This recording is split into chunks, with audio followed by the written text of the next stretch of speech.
আসসালামু আলাইকুম। আশা করি তোমরা সবাই ভালো আছো। তো আজকে তোমাদের সামনে এমন একটা ভিডিও তুলে ধরবো যেটা তোমরা কল্পনাও করতে পারবে না। এমন দেখবে অবশ্যই শেষ পর্যন্ত ভিডিওটা দেখো। আমার বন্ধু আজকে তার গার্লফ্রেন্ডের সাথে ঝগড়া হয়েছে, ঠিক আছে? আর তার সাথে ব্রেকআপ হয়ে গেছে। তো সে অনেক মনটা খারাপ করতেছে।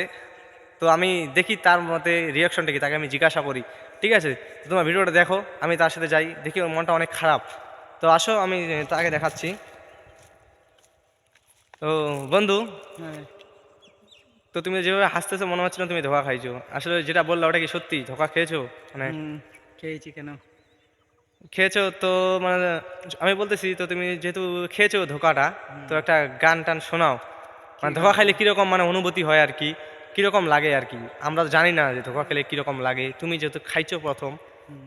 তো তুমি নিশ্চয়ই বলতে পারবা তোমার ভিতর কি চলছে বর্তমান। ও, তাই আর আমার বন্ধুরা জানুক। কি তুমি শুনবে তাহলে? তাদেরকে একটু শেয়ার করো তোমার দুঃখের কোনো গান বা কোনো শায়েরি, যা ইচ্ছা মন চায়। তাহলে তুমি তো গানও শুনি। গান শোনাবা? হুম। আচ্ছা ঠিক আছে, গান শোনাও। লাল শাড়ি পরিয়া কন্যা রক্ত আলতা পা